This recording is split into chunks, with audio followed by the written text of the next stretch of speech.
মিনাশ শাইতানির রাজিম বিসমিল্লাহির রহমানির রহিম। শোনেন, আমরা যে টপিকটাতে চলে যাচ্ছি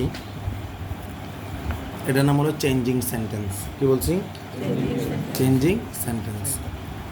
আসেন, আমাদের যে চেঞ্জিং সেন্টেন্স যে টপিকটা আছে এই টপিকে আমাদের আসলে বেসিক্যালি কী কী আছে এখানে, আর আমাদেরকে এখন পরীক্ষায় কী কী আসবে, কথা বোঝা গেছে? সবার প্রথমে সেন্টেন্সকে মূলত দুই ভাগে ভাগ করা হয়েছে। কয়ভাবে? দুইভাবে। একটা হলো মিনিংয়ের দিক দিয়ে, একটা হলো স্ট্রাকচারের দিক দিয়ে, কথা বোঝা গেছে? তো সেন্টেন্সের যখন মিনিংয়ের দিক দিয়ে ভাগ করা হয়েছে তখন বলা হয়েছে সেন্টেন্স 5 প্রকার, মানে অর্থগত দিক দিয়ে। তো একটা নাম বলছে প্রথমে, এটার নাম বলছে assertive sentence. Assertive sentence. Assertive সেন্টেন্সকে বাহিরের দেশে, মানে আমাদের সাবকন্টিনেন্ট ছাড়া বাইরে বলা হয় স্টেটমেন্ট সেন্টেন্স। কি বলে? Statement sentence. স্টেটমেন্ট মানে কোনো একটা বক্তব্য। বক্তব্য কীরকম? বক্তব্য যাই স্কুলে যাইয়ের, নানু বাড়ি যাইয়ের, ঠিক আছে, অসুস্থ, আসবো না, ঠিক আছে, যে মানে নর্মাল কথাবার্তা। স্টেটমেন্ট মানে জাস্ট বক্তব্য রিলেটেড কথাবার্তা। এগুলা হয় হ্যাঁ বোধক হইতে পারে, যেগুলোকে বলে অ্যাফার্মেটিভ, অথবা কথাগুলা নেগেটিভ হতে পারে, সেটা কি নেগেটিভ। এই দুই ধরনের হয়ে থাকে, কথা বোঝা গেছে? আর এখান থেকে affirmative two negative, negative two affirmative, এইটার 100% ধরে রাখেন যে পরীক্ষায় 2 নাম্বার আসবে ইনশাল্লাহ এখান থেকে। মিনিমাম 1 নাম্বার, সর্বোচ্চ 2 নাম্বার, কিন্তু সর্বোচ্চ 2 নাম্বারটাই বেশি ঘটে, কথা বোঝা গেছে? মানে স্পেশালি শর্ট সিলেবাস তো এই কারণে বলতেছি। তো এটা হলো অ্যাসারেটিভ। তো অ্যাসারেটিভের বাক্যের উদাহরণ কি? জাস্ট এরকম, আজ রোববার, তাহলে কাল সোমবার, ঠিক আছে, তাহলে পরশু শুক্রবার নয়, ঠিক আছে, তাহলে একত্রে বলে দিলাম যে নর্মাল কথাবার্তাগুলো কি অ্যাসারেটিভে আসবে। ওকে, 2 নম্বরে যে জিনিসটা বলা হয় সেটার নাম হলো অ্যাসারেটিভ। তারপরে কি? ইন্টারোগেটিভ। কি বলছি? ইন্টারোগেটিভ। ইন্টারোগেটিভ থেকে ডবল আর মনে সম্মত।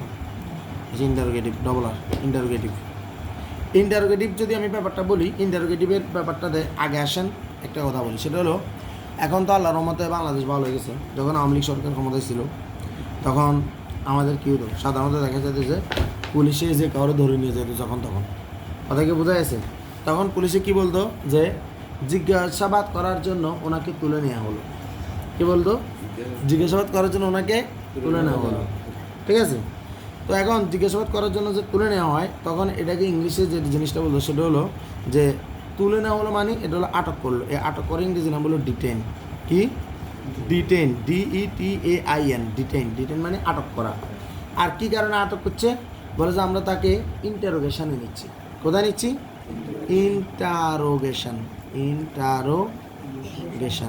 ইন্টারোগেশন মানে কি? জিজ্ঞাসাবাদ। কি? জিজ্ঞাসাবাদ। এখন তাহলে আমরা তারা কি করব? আমরা তাকে ইন্টারোগেট করব। কি করব? ইন্টারোগেট হলো ভার্ব। কথা কি বোঝা গেছে? ইন্টারোগেটিভ হলো অ্যাডজেক্টিভ, ইন্টারোগেশন হলো নাউন, ইন্টারোগেটিভ হলো কি ভার্ব মানে কাজ, ঠিক আছে? কাজের নামটা হলো ইন্টারোগেশন, ঠিক আছে? আর এই কাজটাকে অ্যাডজেক্টিভে নিলে ইন্টারোগেটিভ হয়। তো ইন্টারোগেট থেকে মূলত ইন্টারোগেশন ব্যাপারটা আসছে। কথা কি ক্লিয়ার? মানে জিজ্ঞাসাবাদ থেকে এখানে আমরা জিজ্ঞেস করবো। আশা করি এটা বুঝতে পারছেন না আল্লাহর মধ্যে?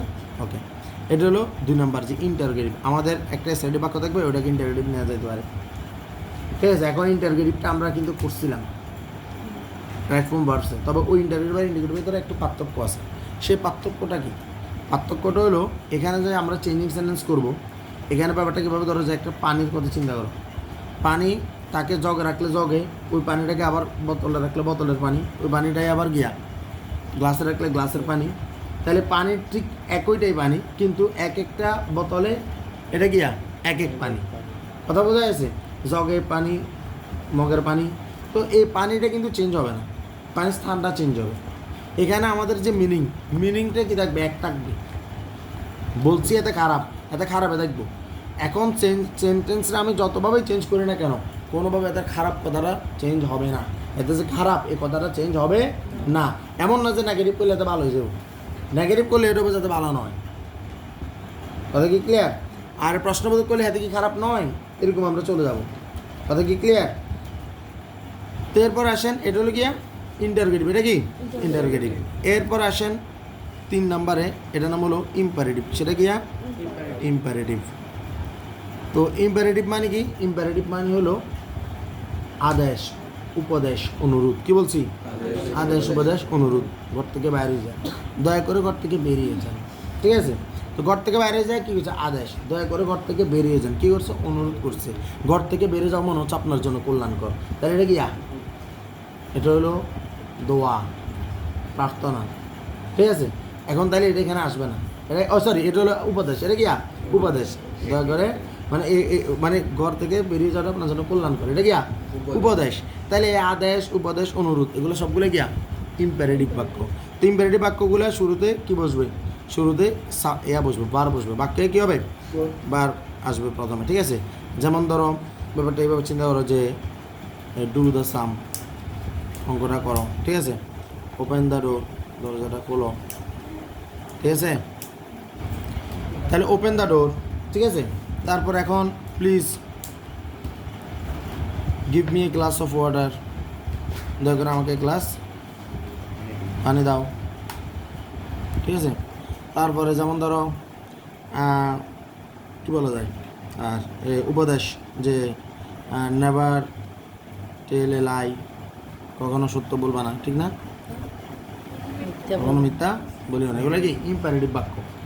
কথা বোঝা গেছে? এখন ইম্পারেটিভ বেসিক্যালি আমাদের ইম্পারেটিভ আসে না। ইম্পারেটিভ আসে না। বাসি গেছো না? আল্লাহ আমাদের বাসা গেছে। এরপরে আসো, এরপরে ইম্পারেটিভের পরে তাহলে আমাদের কয়টা গেল? 3টা গেল না? কয়টা গেল? 3টা গেল। এবার ধরো 4 নম্বরে আসো। 4 নম্বর হলো অপটেটিভ। এটা হলো অপটেটিভ। তো অপটেটিভের কাহিনী মনে আগেও বলছিলাম না? অপটেটিভ ব্যাপারটা আসছে কোত্থেকে? অপটামিস্টিক। কি বলছি? অপটিমিজম থেকে মূলত এটা আসছে। অপটিমিজম। অপটেটিভ, অপটেটিভ কি? এটা হলো প্রার্থনা সূচক। ঠিক আছে? May Allah bless you, may you live long. ঠিক আছে? তারপরে কি বলা যায়? May Allah help us. ঠিক আছে? May you prosper in your life. ঠিক আছে? তো এই যে সাধারণত মে, জুন, জুলাই এসব দিয়ে যদি বাক্য শুরু হয়, ঠিক আছে, এদেরকে আমরা কি বলবো? অপটেটিভ বলবো। ঠিক আছে? এখন দেখো অপটেটিভ প্রার্থনা করতে আসছে। অপটিমিজম, অপটিমিজম মানে কি? অপটিমিজম মানে হলো যে আশাবাদ। এটা কি? আশাবাদ, যারা আশা নিয়ে থাকে। ঠিক আছে? এই অপটিমিজম, যাদের ভিতরে অপটিমিজমটা থাকে তাদেরকে বলে অপটিমিস্টিক। কি বলে? অপটিমিস্টিক মানে এরা আশাবাদী ব্যক্তি। আর মানুষ যখন আশা করে তখন এতে প্রার্থনা করে বলে তো মানুষ আশা করে। ঠিক না? যে না, আমার জন্য অবশ্যই ভালোটাই করবে। আর যারা এটা করে না তাদেরকে বলে পেসিমিস্ট। কি বলে? পেসিমিস্ট মানে তারা হলো নৈরাশ্যবাদ, সবসময় হতাশায় ভোগে, ডায়াবেটিস আক্রান্ত হয়, হার্টের রোগ আক্রান্ত হয়। এখন এটা হলো মানে তাড়াতাড়ি হয় আর কি। যারা পেসিমিস্ট এদের ভিতরে এটা তাড়াতাড়ি, এরা নেগেটিভ মাইন্ডেড পিপল। ঠিক আছে? পরীক্ষাতে তো 100 এমন মনে হয়, কিন্তু তারপরেও যদি খাতে যেন করে সারে তাহলে তো জানো। ঠিক আছে? মানে কোনো না কোনোভাবে এটা। ঠিক আছে? এরপরে 100 বাইরে যাওয়ার পরে সারে যদি ন তুলে খাতা এবার মার্কশিটেতে তাহলে তো হইতো না। ঠিক আছে? মার্কশিটেতে তুলে গেছে যদি স্যারে ভুলে মানে কাউন্ট ন করে ফলে নাম্বারেতে, মানে এদের জন্য অবশ্যই কী থাকবে? একটা নেগেটিভ রিজন থাকবে যে কারণে তার কোনোদিন উন্নতি নেই। কথা কি বোঝা যাচ্ছে? তারা ডুবানোর জন্য নিজেরাই যথেষ্ট, তাদের মনে যথেষ্ট, তারা তাদের নিজের মনটাই তাদের ধ্বংস করে। তো পেসিমিস্ট মানে কি? নৈরাশ্যবাদ। আমরা কখনোই পেসিমিস্ট হব না। পেসিমিস্ট তারা কি করে? পেসিমিজমকে ধারণ করে। তারা কাকে ধারণ করে? পেসিমিজমকে ধারণ করে। তো যেরকম অপটেটিভ বাক্য তো বললাম, মে আল্লাহ ব্লেস ইউ, এক কথায় শেষ। ঠিক আছে? এটা কি অপটেটিভ বা কি প্রার্থনা সূচক। কথা কি ক্লিয়ার? তো আলহামদুলিল্লাহ, আল্লাহর রহমতে আমাদের ইনশাল্লাহ আল্লাহ আমাদেরকে সাহায্য করুক। আমরা আবারও দোয়া করি অপটেটিভ বাক্যটাও যাতে পরীক্ষায় না আসে, এমনকি আসে না। কথা কি বোঝা যাচ্ছে? অপটেটিভও আসে না। তাহলে লাস্ট একটা বাকি, সেটা কি? সেটা হলো এক্সক্লেমেটরি। রিমেম্বার, আমরা যেগুলো করতেছি এগুলো হলো মিনিংগত। এটা কি? মিনিংয়ের দিক দিয়ে সেন্টেন্স কত প্রকার? সেটা মিনিংয়ের দিক দিয়ে সেন্টেন্স 5 প্রকার: assertive, interrogative, imperative, optative, last হলো কি? এক্সক্লেমেটরি। এখন এক্সক্লেমেটরি যেটা আছে, এক্সক্লেমেটরি মানে কি? বিস্ময় সূচক। তো এটা আসলে আমাদের এক্সক্লেম বা বলতে পারি মানে কি? প্রকাশ থেকে। এখানে প্রকাশ পাবে যে হুররা, we have won the match. ঠিক আছে? Alas, I am done. ঠিক আছে? তারপরে ওহ, উই লস্ট দ্য ম্যাচ। ঠিক আছে? তো নর্মালি এগুলো তো আমরা ইন্টারজেকশন বলতাম। ঠিক আছে? আর হোল বাক্য বোঝালে এক্সপেরিমেন্টারিতে ব্যাপারটা এরকম যে how beautiful the bird is. ঠিক আছে? পাখিটা কত সুন্দর। How beautiful the bird the bird is, পাখিটা কত সুন্দর, এরকম পিছনে একটা আশ্চর্যবোধক চিহ্ন থাকবে, ঠিক আছে। তারপরে যে ধরো কীরকম বলা যায়, what a shot by Tamim Iqbal, ঠিক আছে, মানে তামিম ইকবাল কত ভালো একটা শট দিল, ঠিক আছে। তারপরে যেমন ধরো কি বলা যায়, হাউ ফাস্ট দিস ইজ, কত দ্রুত হয় ইয়া, ঠিক আছে। সাধারণত হাউ দিয়ে হোয়াট দিয়ে কী হবে, মানে শুরুতে বসবে কিন্তু প্রশ্নবোধক না এসে আশ্চর্যবোধক আসবে। ওগুলোই কি, ওগুলো হলো এক্সক্লেমেটরি সেন্টেন্স। আর এক্সক্লেমেটরি সেন্টেন্স পরীক্ষায় আসে মোটামুটি, এটাকে বাদ দেওয়া যায় না। সুতরাং আমরা যে এখন যে মিনিংগত সেন্টেন্স বললাম, যে মিনিং মানে মিনিংয়ের দিক দিয়ে যে 5টা বললাম, এই 5টার আমরা পেয়ে থাকবো ইনশাল্লাহ। এই 5টা আমরা, এই 5টার ভিতরে আমরা কয়টা পাবো, আমরা নর্মালি অ্যাসারেটিভ, ইন্টারোগেটিভ আর হলো এক্সক্লেমেটরি, 3টা না, এই 3টার ভিতরে আমরা ইনশাল্লাহ 2টা, যে কোনো 2টা মাস্ট থাকবে, যে কোনো 2টা মাস্ট থাকবে, এটা তো 100% শিখ ইনশাল্লাহ। ভাগ্য ভালো হলে 3টে হতে পারে, আবার ভাগ্য যদি এমন হয় যে ভালো হয় যে আইসে 3টে কিন্তু তুই পারস না, তাহলে এটা তোর ভাগ্য ভালো না, ঠিক আছে। তো এটা হলো মিনিং, এটা কি মিনিংয়ের দিক দিয়ে। তাহলে মিনিংয়ের দিক দিয়ে সেন্টেন্সের ব্যাপারটা বোঝা গেছে। আলহামদুলিল্লাহ।